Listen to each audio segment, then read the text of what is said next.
Good morning students. Now we start with the second part of the module 3, Metallurgy and Material Science in Ancient India. So in previous class we discussed about the Vedas, which mentions metallurgy, various terms for metals, Sanskrit terms for metals, and in the metallurgical excellence of ancient India. All these things we discussed in the first part. So in this part we discuss about the scientific legacy and global influence. So Indian metallurgical expertise didn't remain confined to the subcontinent. It diffused through trans-regional trade routes, cultural exchanges and scholarly transmission. The global influence of Indian metallurgy is documented in various historical resources.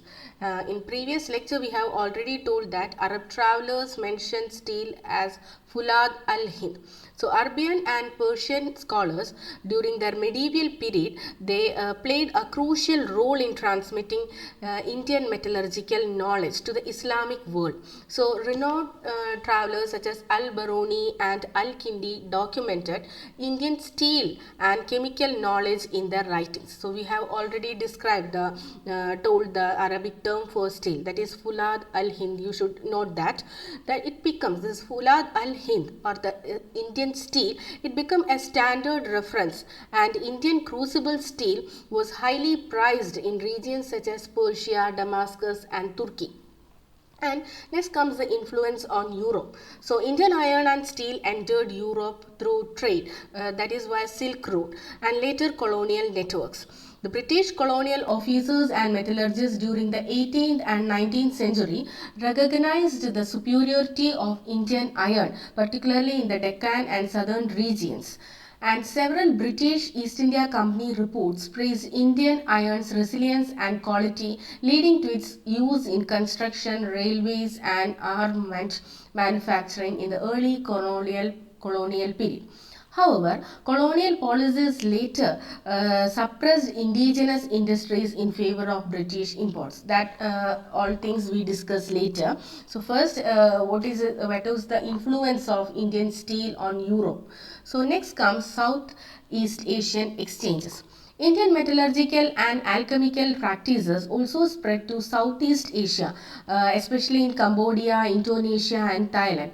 The use of bronze in temple statuary and the concept of Panchaloha and wax casting methods bear clear parallels to Indian Shilpa Shastra traditions transmitted through maritime trade and cultural exchanges during the Chola and Sri Vijaya periods.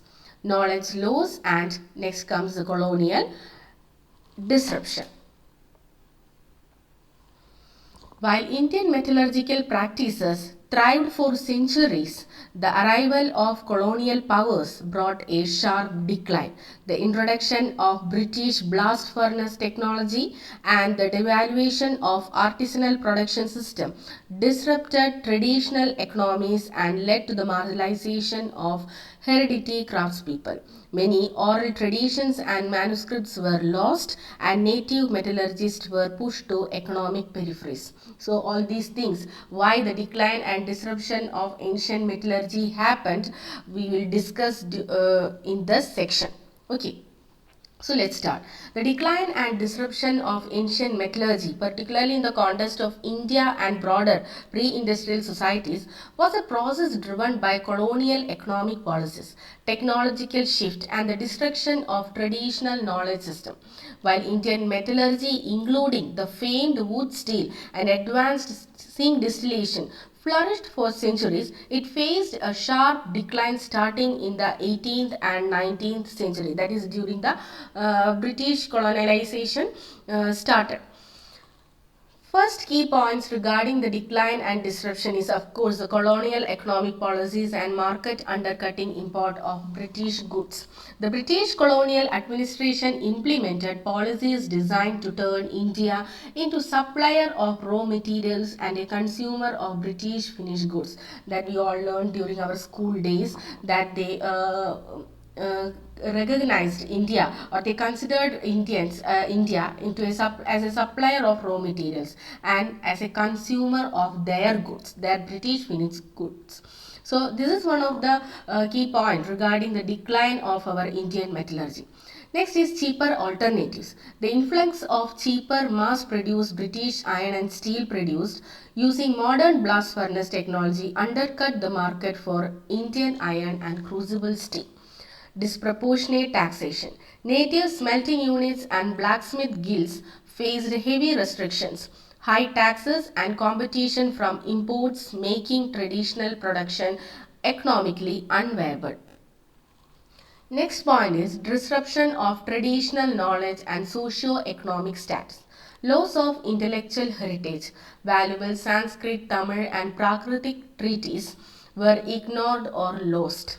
Erosion of oral traditions. The hereditary nature of the craft was broken as guilds dissolved and apprenticeship system collapsed.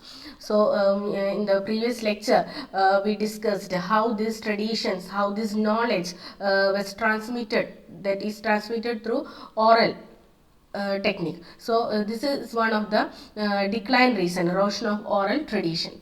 Then social marginalization. Artisans such as Agnigula Kamalars, Lohars and Sunars were pushed to the economic periphery, turning highly skilled technicians into marginalized workers.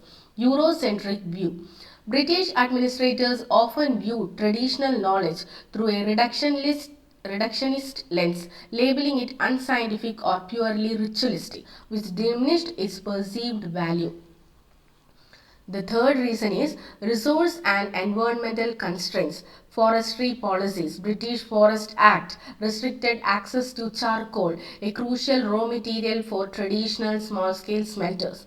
Deforestation is another reason. Although local traditional methods were often more sustainable, the rising demand for industrial charcoal led to deforestation, and British policies focused on controlling forest resources rather than adapting local methods.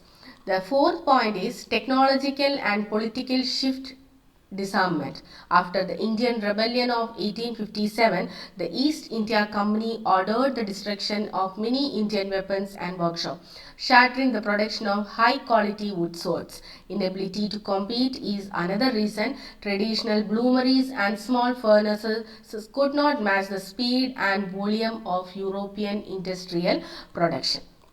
And the fifth reason is environmental and ecological factors, heavy metal poisoning. Studies such as in the case of Etruscan civilization suggest that excessive uncontrolled metallurgical activities could lead to environmental degradation and health crises that contributed to the abandonment of industrial sites. The decline of Indian metallurgy was not a failure of the technology itself, as its products were highly regarded well into the 19th century, but rather a direct consequence of colonial exploitation that systematically dismantled indigenous technological systems.